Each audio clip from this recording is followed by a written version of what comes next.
Today on CityCast Chicago, despite all of those thunderstorms, it feels like it's time to put the winter coats and boots to the back of the closet and maybe start doing a little organizing and, tossing some things away in the process. That's right, it's spring cleaning, and we've got the best tips for doing it in Chicago. It's Thursday, April 3rd. I'm Jacoby Cochran, and this is what Chicago is talking about.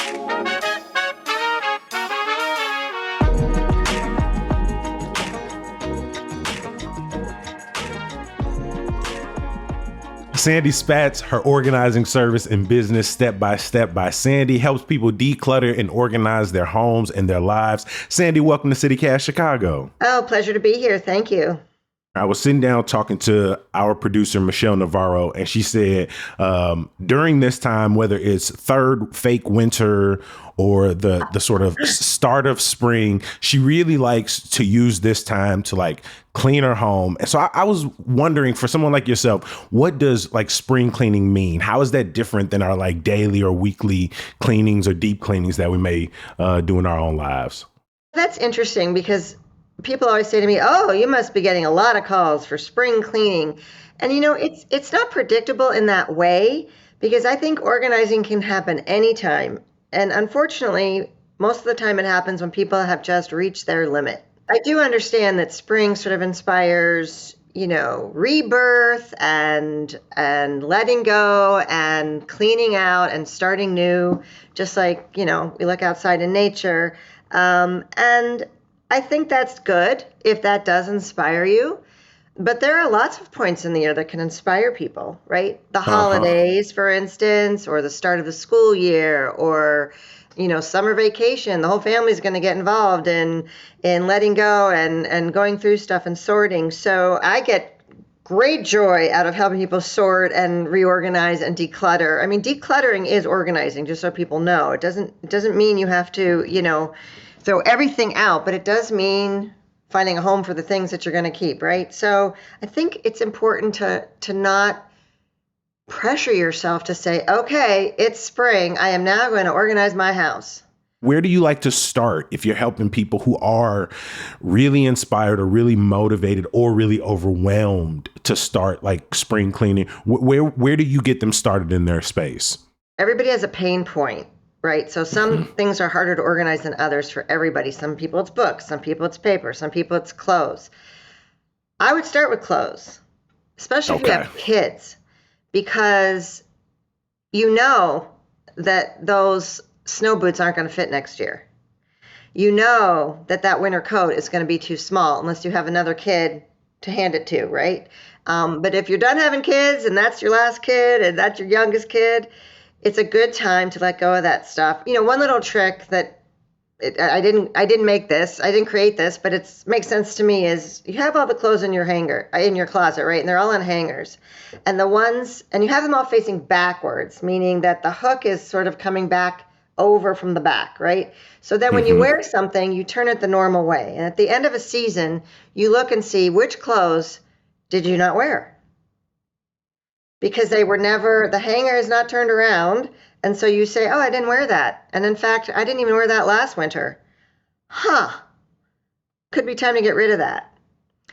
Reintroduce it or get rid of it. Right. And honestly, when I do help people with clothes or really with anything, we take them all out, every single piece, put it on the bed, empty the drawers, empty the closets, and hold each piece. And I know people like to make fun of Marie Kondo and does it spark joy? For me, I think it's important not to just flip through your closet really fast because it doesn't have an impact. But when you hold the thing in your hands and say, oh, you know what? I don't even like this. Or this doesn't fit me. And even if it did, I wouldn't like it. And out it goes, right? Into the donation pile. So I would start with clothes because people are so sick of their winter clothes, right? By the time winter is over, you're like, oh, I cannot wait to not have to wear these sweaters anymore. But it's a good time to assess which ones did you actually wear. And that can be for any season, switching from summer to fall, right? Switching from fall to winter. I mean, it gives you an opportunity to say, oh, what do I love and what do I use? The winter clothes you're going to keep like specifically when I'm thinking maybe snow boots, puffer coats, things like that. Do you leave them in your closet? Or do you store those separately? And if you do store them somewhere else, how do you manage that? Well, I guess it depends on your space, right? I Yeah. mean, everybody, especially in Chicago, you have different amounts of space, closet space. Some people like to put all the really heavy duty winter stuff in a bin and put it in the basement. If you have a coat closet that can handle all the coats, yeah, keep them there. I feel like in Chicago and other places too, the weather changes a lot right before it's fully spring. So don't put the puffer coat away too fast, right? Right. So, once you feel confident, but there's all kinds of innovative storage solutions, right? If you are lucky enough to have a basement, great. If you have a shelf on top of your closet, that's a good place. Sometimes people have a bedroom they're not using, and that's a good place for seasonal clothing or clothing that's just for certain occasions. Because I don't want people to feel like, where is that thing? Hmm. They have to remember where they put it. Do you have any favorite places for people to donate clothes? Oh, there's all kinds of great places, especially now with a lot of immigrants here and trying to start their lives here. I love Care for Real. They are a great agency and they allow people to shop for free, but there's some dignity in that to choose. You're not just being handed something, you're actually choosing for yourself what you want to wear. Also, Brown Elephant is great.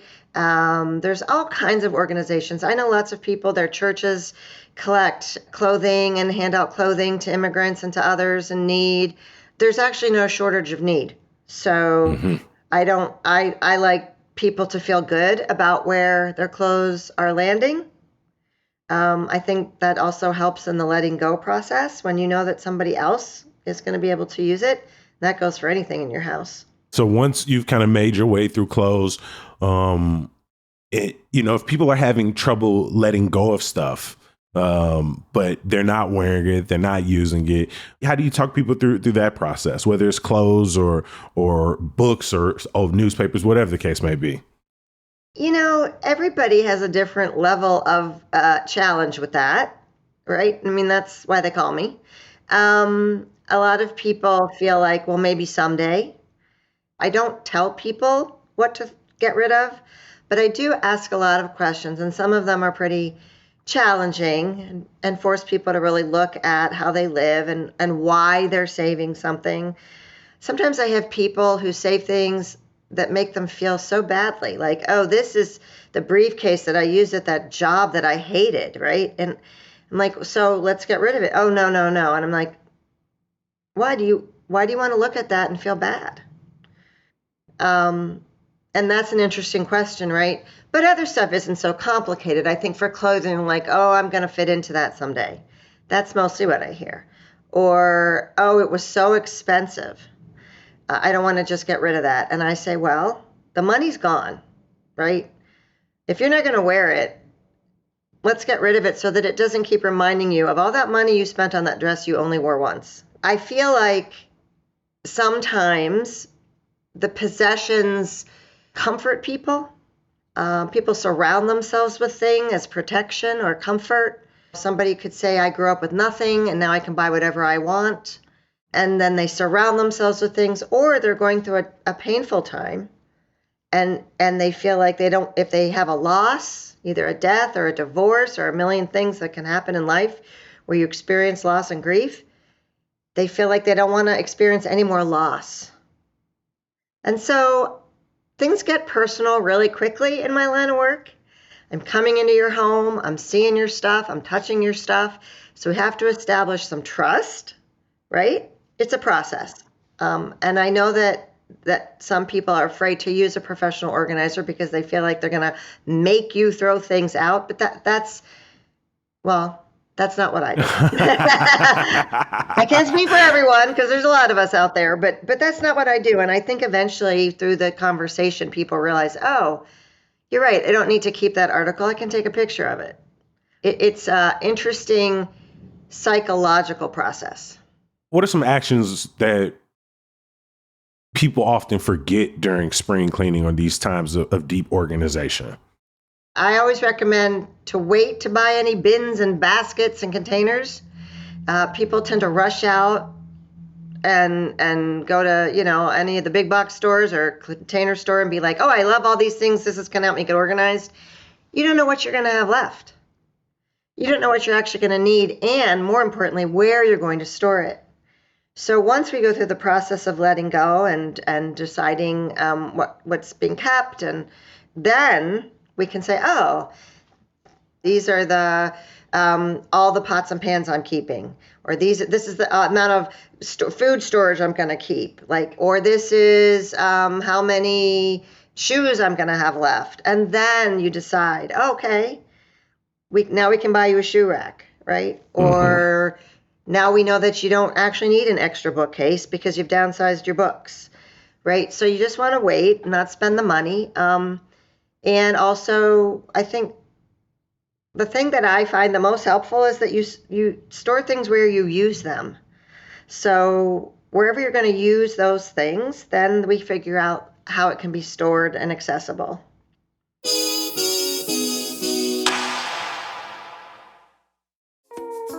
You know me, I've always got a book or two or three I'm either reading or suggesting.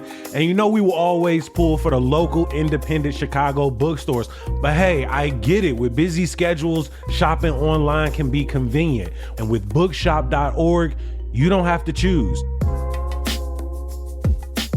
Bookshop.org lets you choose an independent bookstore or an organization to order from, and your purchase directly supports them. I'm sitting right here looking at their map right now, and they got some of my favorite spots like Burst Into Books in Roseland, Bookies in Beverly, Pilsen Community Books, Women and Children First in Andersonville, and so many more. So whether you're looking for something to help you understand the world, or you're just looking for a fun spring break read, bookshop.org can help you find the perfect book and support these community institutions at the same time.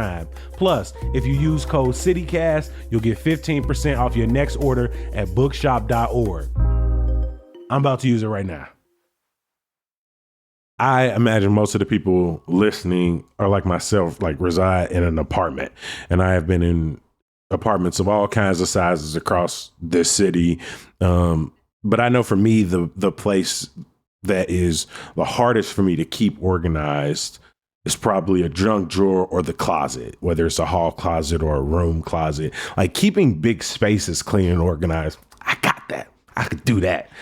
Closets tend to be where I'm like, you know what, this is where I'll hang this thing up. I'll put something on this shelf. And then I look in it and it's just a hodgepodge of different things going on. What are your best tactics for organizing junk drawers and catch-all closets? Yeah, I like to call it the odds and ends drawer instead of junk drawer. but there's really, it's the same process no matter the space. A drawer, a dresser, a closet. You got to take everything out and you divide it into the categories.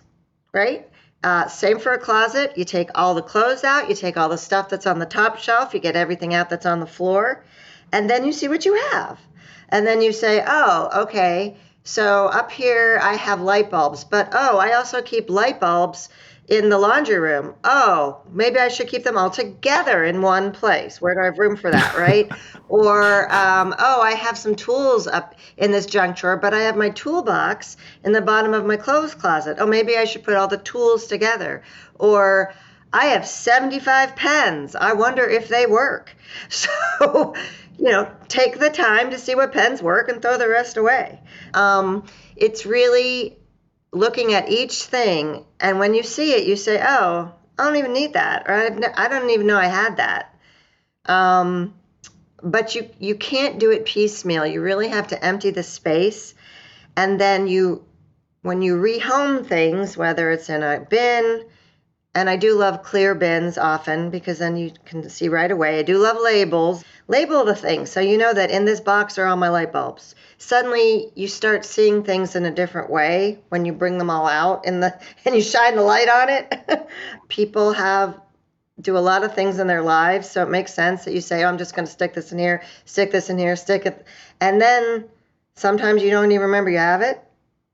And then you go out and buy it again, which is why I'm a big proponent of storing it where you use it, because then you're like, oh, I use this example, which is so outdated, but I'm older. So I say when you write checks for your bills, which nobody does anymore, but it's just still a good example. If you pay your bills in your kitchen, why are all the things you use to pay your bills in your bedroom?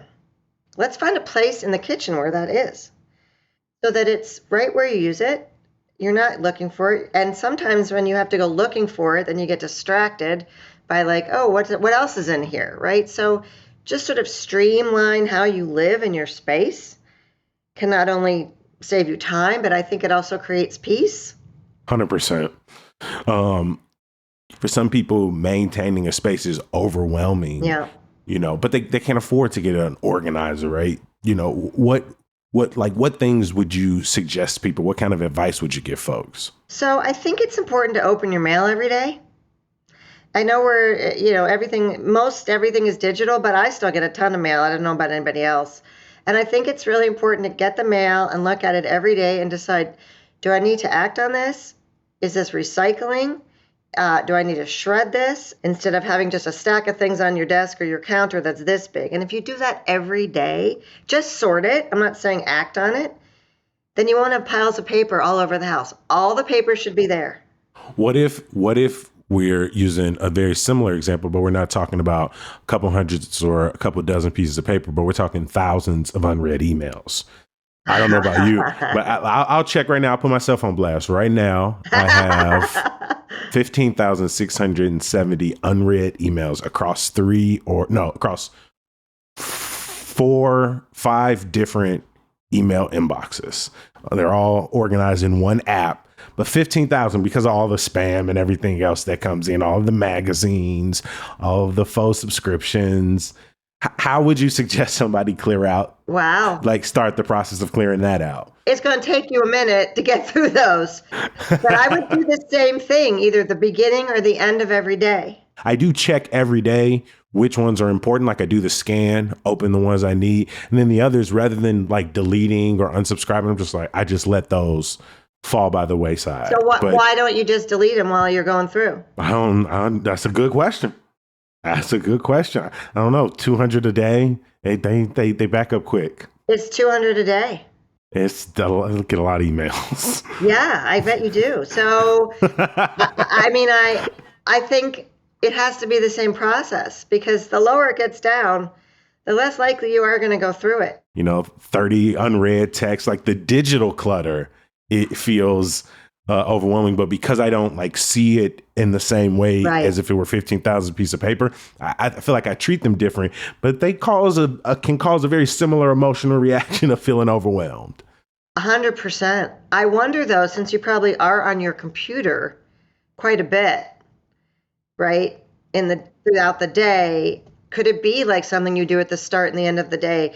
For me, it's sort of like clearing off your desk. So that in the morning when you sit down to work again, you have a clear space. You take those 15 minutes to sort of neutralize, right? So that you can start over again the next day. And that's the same for your kitchen. Wash your dishes. I'm a big fan of making your bed in the morning. I know that sounds silly, but it's like start the day by accomplishing this little thing. And when you walk into your bedroom at night to go to bed, you're like, oh, it just looks nice. It looks peaceful. I Still love do. that. And I think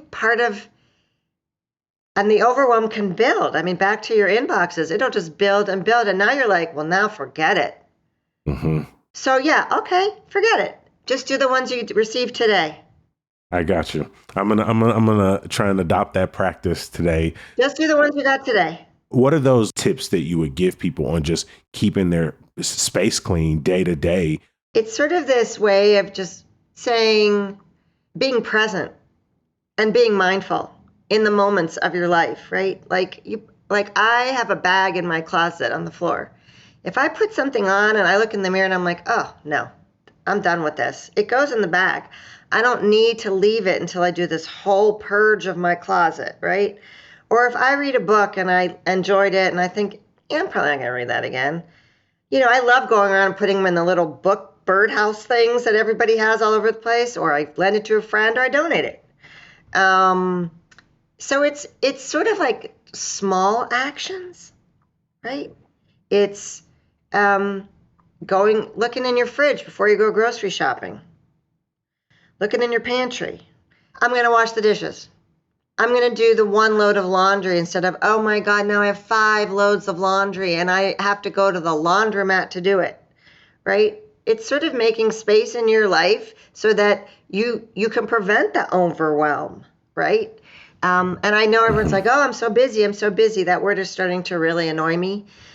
Yeah, we're all busy, or we all have a lot of things we're trying to do in our lives and accomplish. Plus, there's a lot coming at us right now. And I think, honestly, having a clean kitchen, clean bathroom, that for me is self-care. 100%. Same. That for me makes me feel better in my life, in my space, not having piles of paper and clothes on the floor. It's noise. To me, I always call it noise. It just weighs on you in a way you don't even realize. Well, Sandy, I really appreciate you making time for CityCast Chicago. Well, it's been a pleasure talking to you, so thanks so much. Before we get out of here, make sure you bookmark our website, chicago.citycast.fm. There you can catch up on old podcast episodes, subscribe to our daily newsletter, Hey Chicago, become a CityCast Chicago member, and you can check out our 1,000 Things We Love About Chicago list. Speaking of some good news, catch me tomorrow morning on WGN's Daytime Chicago talking about our 1,000 things we love about the land. And then tomorrow night, you can head over to South Loop for the Real Black Film Festival. They got 2 days of celebrations, including a special guest panel, some screening, a director's panel, and so much more. I got a ticket link for you in the show notes. As always, we appreciate you for listening and reading. We're going to be back bright and early tomorrow. Hopefully you'll join us. Peace.